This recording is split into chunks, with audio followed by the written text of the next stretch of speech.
Hola, ¿qué tal chicos y chicas? Bienvenidos a esta nueva sesión. Soy el profesor Daniel Vega Domínguez y esta semana platicaremos acerca de un tema sumamente importante de la historia de México, como todos los que hemos estado estudiando. Los movimientos políticos, sociales y gremiales que se gestaron, que se originaron aproximadamente en la década de los 50 y los 60. Ya en sesiones anteriores hemos platicado cómo después de que México vive este crecimiento económico, este desarrollo industrial del periodo conocido como el Milagro Mexicano, pues llegamos a un punto en el que dicho modelo entra en crisis y la situación en México se va agravando. Ya también en sesiones anteriores platicamos cómo el crecimiento poblacional, el fenómeno migratorio, todo este problema de la severa crisis que vive en México al finalizar este periodo, bueno, pues provoca severas desigualdades en nuestro país y estas desigualdades, por supuesto, que provocan grandes descontentos, inconformidades entre diferentes sectores de la sociedad mexicana. Y así, pues en esta clase analizaremos algunos de estos movimientos sociales, políticos y gremiales y verificaremos, analizaremos cuáles fueron sus causas y de qué manera el Estado mexicano respondió ante estas manifestaciones de inconformidad y descontento por parte de la sociedad mexicana. Ante este panorama, muchachos, hay algo que hay que entender muy bien y dejar en claro. El elemento común en todos estos movimientos es el Partido Revolucionario Institucional, el PRI. Recordemos que el PRI es creado en 1929, creado originalmente como PNR y sobrevive hasta el año 2000 gobernando a este país ya como PRI, como el Partido Revolucionario Institucional. Lo único que ocurrió en esta época, pues es evidentemente un cambio de nombre del partido, pero estamos hablando de la misma organización política. Así es que este partido gobierna nuestro país durante 70 años, hasta el año 2000, en que cambia el partido político en el poder por el del Partido Acción Nacional, el PAN, con Vicente Fox Quesada. Y así ocurre durante dos sexenios, después de Vicente Fox Quesada, Felipe Calderón Hinojosa. Después el PRI regresa a la presidencia de la República con el licenciado Enrique Peña Nieto. Y finalmente, en este sexenio, muchachos, como ustedes lo saben, bueno, pues otra vez el PRI vuelve a perder la presidencia de la República y esta vez la gana Morena y estamos siendo todavía en la actualidad representados por el licenciado Andrés Manuel López Obrador. Pero bueno, regresemos al aspecto histórico y como te decía, durante esta etapa que vamos a estudiar los movimientos sociales de las décadas de los 50, de los 60, el elemento común es el PRI y sus gobiernos, ¿no? Los presidentes extraídos de esta organización política, el Partido Revolucionario Institucional. La época de mayor apogeo, de mayor fuerza del PRI, eh, está entre los años de 1940 y 1970. Pero, ¿cómo el PRI logró permanecer en el poder durante tantos años? ¿Cómo el PRI logró tener tanto control sobre la sociedad mexicana, sobre los demás partidos políticos, organizaciones sindicales, gremios campesinos, etcétera? ¿Cómo lo logró? Bueno, pues es que el PRI y obviamente los gobiernos emanados de ese partido político, las presidencias pues de la República emanadas del PRI, controlaban al país prácticamente a través de todas las organizaciones sindicales y campesinas que había en aquel entonces. El PRI logró tener una intervención a través del Estado, a través de la presidencia de la República, en prácticamente todas las áreas de nuestro país, en la cultura, obviamente en la política, en la economía, en los sindicatos, en las organizaciones gremiales, absolutamente controlaba todo. ¿Y cómo obtuvo ese control? Bueno, pues es que lo cierto es que el partido en el gobierno controlaba esta nación a través de una actitud autoritaria. Este control autoritario obviamente se basaba en la figura más importante durante esos años en nuestro país, el presidente de la República, Luis Echeverría Álvarez, Gustavo Díaz Ordaz y posteriormente los demás presidentes que vinieron sucediéndose uno tras otro, Miguel de la Madrid Hurtado, Carlos Salinas de Gortari, etcétera. Esta figura presidencial pues era la que ejercía total dominio y total control en nuestro país, pero justamente en las décadas de los 50 comienza a gestarse cierto cambio, ¿no? O intenta gestarse cierto cambio en la sociedad mexicana. Sucede que diversos grupos comienzan a manifestarse en contra precisamente de esta forma de gobierno tan autoritaria, pero también comienzan a manifestarse debido a las condiciones tan desiguales en las que los diferentes grupos sociales de nuestro país vivían en ese entonces y bueno, a la fecha pues muchos de ellos así siguen viviendo. Y para esto, bueno, pues en 1958 se origina uno de los movimientos sociales más importantes de nuestro país, un movimiento organizado por trabajadores ferrocarrileros. Recuerden que en esta época de la que estamos platicando, pues el ferrocarril es uno de los medios de transporte no solamente de personas, sino de mercancías más importantes en nuestro país.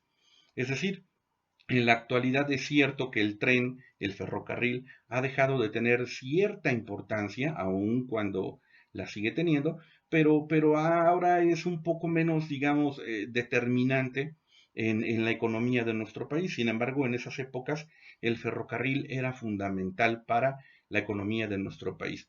Bueno, pues los ferrocarrileros en 1958 organizan todo un movimiento social encabezados por Demetrio Vallejo y Valentín Campa. Pero, ¿qué pedían estos rieleros, estos ferrocarrileros que de alguna u otra manera se mostraron en rebeldía en contra del gobierno de aquella época? Bueno, pues ellos demandaban un aumento salarial que durante mucho tiempo no se les había otorgado y que ellos consideraban los tenía viviendo en condiciones desiguales, en condiciones prácticamente de pobreza.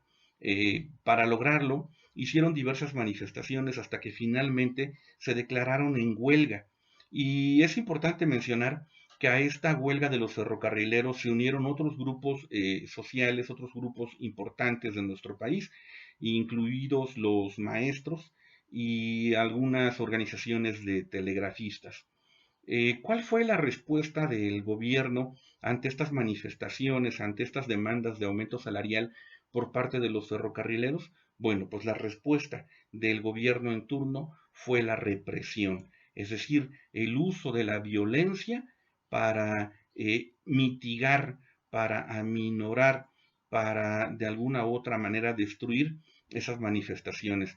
Y además de la represión, pues obviamente el encarcelamiento de los principales líderes de este movimiento ferrocarrilero, así como el despido de gran parte del personal de los ferrocarriles nacionales. En ese mismo año, en 1958, ya lo habíamos mencionado hace un momento, otro grupo que se expresa en contra de esta forma de gobierno tan autoritaria, pero que también se expresa para mejorar sus condiciones de vida, pues son precisamente los maestros que intentan también irse a huelga con la finalidad de obtener una mejor calidad de vida. Aunado a ellos, grupos de obreros, intelectuales, trabajadores en general, profesionistas, pues salen a las calles a tratar de mejorar, de demandar la mejora de sus condiciones de vida y de las condiciones de ejercer, de la forma de ejercer la política por parte del gobierno. Sin embargo, todos estos movimientos, de alguna u otra manera, fueron limitados a través del uso de la fuerza política y la fuerza policíaca por parte del gobierno. Así, por ejemplo, en un movimiento organizado por médicos del ISSSTE, estos médicos fueron despedidos, así sin más ni más. Médicos que fueron despedidos y luego conformaron una asociación, AMRI se llama, Asociación Mexicana de Médicos Residentes Internistas, con la intención precisamente de luchar por sus derechos, luchar por sus demandas y algo muy importante, luchaban también por separarse de las organizaciones sindicales que los representaban o que decían que los representaban. ¿Y por qué querían separarse de estas organizaciones sindicales? Bueno, por un aspecto muy importante. Ellos no se sentían debidamente representados por estas organizaciones sindicales. ¿Y por qué? Bueno, porque estas organizaciones sindicales eran simple y sencillamente controladas por el PRI, por el Partido Revolucionario Institucional, mismo que tenía, por supuesto, el poder ejercido a través de la presidencia de la República. ¿Cuál fue, les comentaba yo, la respuesta del gobierno ante estas manifestaciones? Bueno, pues el gobierno tomó la decisión de, en lugar de mejorar las condiciones de trabajo de todos estos trabajadores, perdón, de todos estos médicos, bueno, la decisión fue sustituirlos por médicos militares. Además de que el gobierno lamentablemente ejerció prácticas de represión, como por ejemplo el secuestro de personal de enfermería de las instituciones de salud de nuestro país y el encarcelamiento de los diversos líderes de dicho movimiento. Pero esos no fueron los únicos. También hubo grupos de campesinos que se expresaron, que salieron a las calles, que se manifestaron por la democracia, por mejorar también sus condiciones de vida, por terminar pues con estas prácticas autoritarias y represoras por parte del gobierno mexicano. Sin embargo, nuevamente, ¿cuál fue la respuesta del gobierno? Bueno, pues simple y sencillamente el asesinato de los principales líderes campesinos que habían salido y organizado a los grupos para manifestarse en contra del autoritarismo del gobierno. Así, por ejemplo, es asesinado Rubén Jaramillo, uno de los principales líderes campesinos, al igual que el resto de su familia en 1962. Como podrás ver, la actitud del gobierno es sumamente reprobable y sumamente preocupante en una época en la que la desigualdad social, la desigualdad política causaba todavía mayores descontentos en nuestro país. De todos estos movimientos, tal vez el que más impacto ha generado en la historia de México y tal vez uno de los movimientos, por lo menos más conocidos por parte de la población mexicana, es el movimiento generado en 1968 por estudiantes de nuestro país. Y por supuesto que la fecha que casi todo mundo ubica de este movimiento, pues es el 2 de octubre de 1968, año y fecha en la que el gobierno mexicano muy tristemente organiza una masacre, una matanza en contra de estudiantes, y no solamente de estudiantes, sino de profesores, amas de casa, etcétera, población en general que apoyaba a este movimiento. Pero es importante que conozcamos realmente qué es lo que ocurre en este movimiento estudiantil del que estamos hablando de 1968. ¿Cuáles fueron las causas de este movimiento estudiantil? Bueno, históricamente hablando, se habla de que hubo un evento que detona toda esta problemática. Resulta que estudiantes de la Universidad Nacional Autónoma de México, la UNAM, y estudiantes del Instituto Politécnico Nacional, el POLI, deciden organizar un encuentro deportivo, un partido de fútbol americano, y este partido de fútbol americano no termina muy bien, termina en una gresca, en una riña, en una pelea entre los estudiantes de las dos instituciones. Y esta riña, esta pelea entre estos dos grupos de estudiantes es reprimida, es controlada a través del uso de una fuerza excesiva por parte de las fuerzas policíacas de nuestro país, lo que obviamente genera un gran descontento y motivan a que los estudiantes salgan a protestar a las calles y este movimiento estudiantil tome mayor impacto, mayor fuerza en México. Pero muchachos, quedarnos con esta como la única razón que origina el movimiento estudiantil sería un error, una verdad a medias. Hay que analizar qué más ocurría en esta época como para entender por qué los estudiantes estaban decididos a salir a la calle y proponer, sugerir o exigir cambios en la forma de gobernarse de este país. Lo primero que hay que entender de esta época es que los estudiantes de estas décadas, de los 50, de los 60, están sumamente influenciados por una serie de nuevas ideas, de nuevos métodos. Son estudiantes que proponen incluso cambios en los programas de estudio en los diferentes niveles de educación de nuestro país. Son estudiantes que de alguna u otra manera están influenciados por ideas externas. Por ejemplo, en el caso de las ideas de la Revolución Cubana, las ideas expresadas por Ernesto Guevara de la Serna, mejor conocido como el Che Guevara, de las ideas expresadas por Fidel Castro, los dos líderes de la Revolución Cubana, que de alguna u otra manera hacen esta revolución como una propuesta para eliminar tantas desigualdades sociales allá en su país, en Cuba, pero que los estudiantes mexicanos adoptan y que sienten mucha simpatía por este tipo de ideas. ¿De dónde surgen estas ideas? Originalmente estas ideas surgen de una nueva doctrina socioeconómica, una nueva doctrina filosófica, si así la quieren ustedes llamar, escrita por Carlos Marx y Federico Engels en un libro conocido como El Capital. ¿De qué habla esta nueva doctrina filosófica? Bueno, esta doctrina filosófica, conocida como el socialismo científico, en términos coloquiales, lo que busca es justicia, justicia social. Es decir, la formación de naciones, la formación de países en donde la riqueza se comparta por igual entre todos los ciudadanos, como una forma de eliminar las desigualdades sociales. Por supuesto que esto lo estoy mencionando de una manera sumamente resumida.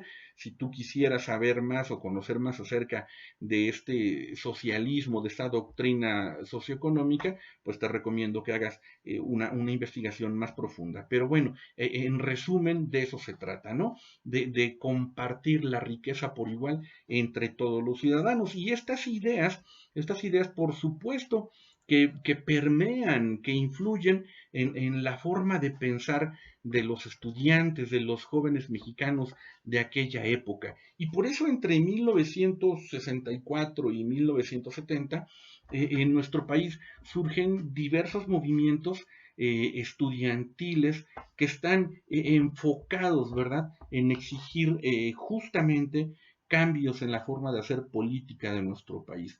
Surgen movimientos en estados de la República como Puebla, Michoacán, Nuevo León, Durango, en la Ciudad de México, bueno, hoy Ciudad de México, antes el Distrito Federal. También hay que tomar en cuenta un aspecto muy importante, no lo pierdas de vista. En 1968 México iba a ser, bueno, fue sede de los Juegos Olímpicos. Los Juegos Olímpicos, un evento deportivo sumamente importante a nivel nacional, pero que además significa un gran negocio para los países que lo organizan. Y así, muchachos, estos movimientos que originalmente son formados por estudiantes, poco a poco van ganando simpatía entre el resto de la población mexicana y entonces terminan siendo apoyados por grupos de profesores, por intelectuales, por obreros e incluso por amas de casa, ¿no? Por padres de familia. La imagen que en este momento estás observando es muy ilustrativa en ese sentido, ¿no?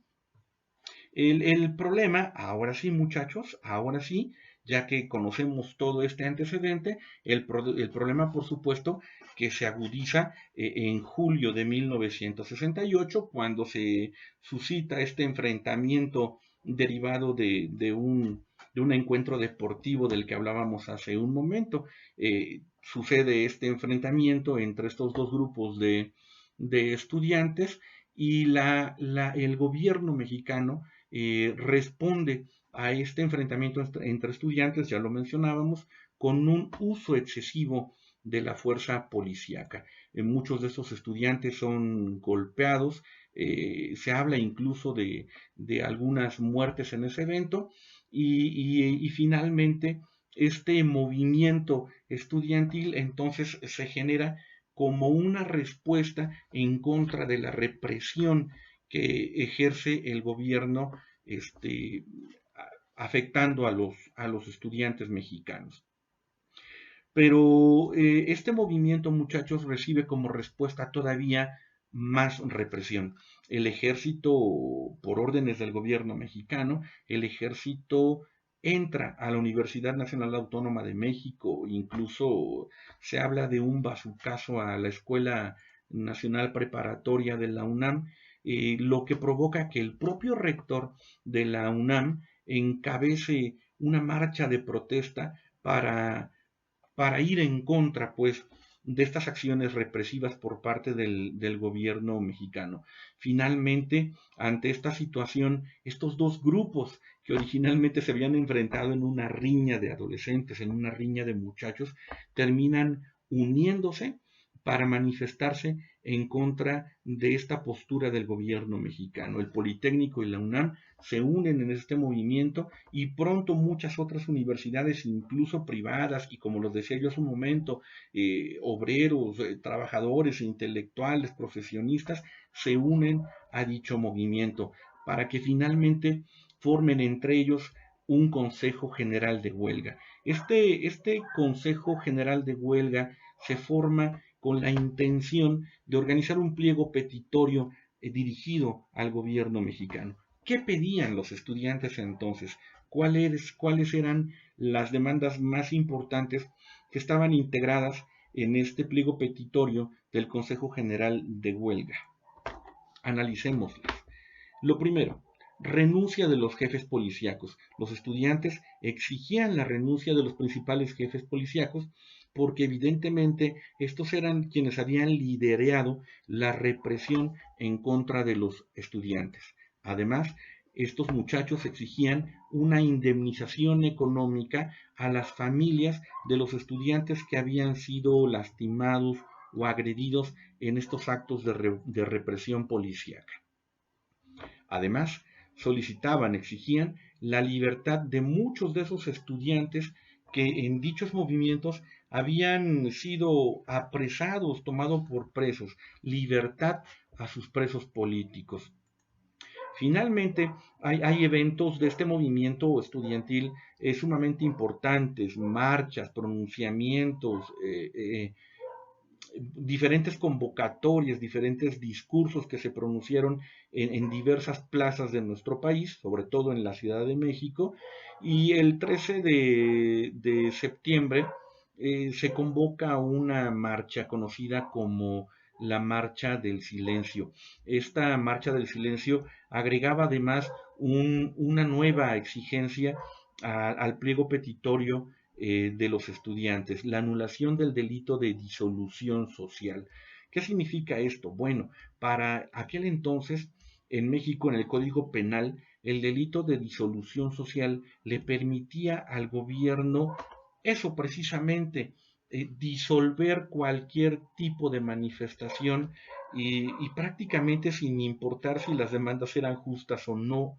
Lo preocupante es que precisamente el derecho del gobierno de disolver este tipo de manifestaciones, bueno, pues ponía en riesgo precisamente la libertad de expresión de estudiantes, y no solamente de estudiantes, sino ya vimos de muchas otras organizaciones sociales, gremiales, sindicales de nuestro país. Finalmente, esa marcha se lleva a cabo el 13 de septiembre, conocida como la Marcha del Silencio, precisamente porque en dicha marcha los estudiantes no hacen otra cosa más que caminar, como una forma de demostrar que ellos no ejercían actos de violencia ni de agresión en contra de ninguna autoridad pública, y entonces marcharon miles de estudiantes por las calles de nuestra capital mexicana, marcharon miles de estudiantes en completo, en absoluto silencio. ¿Cuál fue la respuesta del gobierno ante estas demandas por parte de los grupos estudiantiles y los grupos que los apoyaban? Bueno, pues como lo comentábamos, el 18 de septiembre el ejército invade las instalaciones de la Universidad Nacional Autónoma de México y detiene a cientos de estudiantes. La situación se agrava y los estudiantes convocan a un mitin político que se iba a celebrar en una plaza conocida como la Plaza de las Tres Culturas, allá en la Ciudad de México. El mitin estaba convocado para llevarse a cabo un día 2 de octubre, tarde-noche del día 2 de octubre de 1968. Ese día, muchachos, como muchos de ustedes saben, el ejército, haciendo uso de francotiradores y grupos paramilitares, provocan la muerte de cientos de estudiantes, amas de casa, niños, adolescentes, profesores, profesionistas, población en general que acompañaba y que estaba presente en dicho movimiento. Todo esto ocurre, como te decía, en la Plaza de las Tres Culturas, en un barrio llamado Tlatelolco, allá en la Ciudad de México, en el Distrito Federal. Como podrás darte cuenta, la respuesta por parte del gobierno mexicano fue sumamente severa y es un evento sumamente triste, un episodio sumamente vergonzoso para la historia de nuestro país. Si tú quieres saber más acerca del tema, te recomiendo que busques en internet algunos documentales. Hay bastantes documentales que explican mucho más a fondo este movimiento, que en esta ocasión, pues por falta de tiempo, no podemos ahondar más en el tema. Bueno, finalmente, ¿qué ocurre después del 2 de octubre? Pues ocurre que el día 12 de octubre, 10 días después, se inauguran en México las Olimpiadas de 1968. 10 días después de esta masacre, en México, como si nada hubiera ocurrido, se inauguran las Olimpiadas México 1968. ¿Y quién las inaugura? Bueno, pues el presidente en turno, don Gustavo Díaz Ordaz. Es por ello, muchachos, que seguramente en alguna ocasión habrás visto, habrás escuchado la famosa frase 2 de octubre no se olvida. Y efectivamente, muchachos, 2 de octubre ni se perdona ni se olvida. Bien, muchachos, pues esto es todo por el día de hoy. Como siempre, ya sabes, te pido que realices la actividad que compartiremos a través de los grupos de WhatsApp y nos vemos la próxima. Adiós.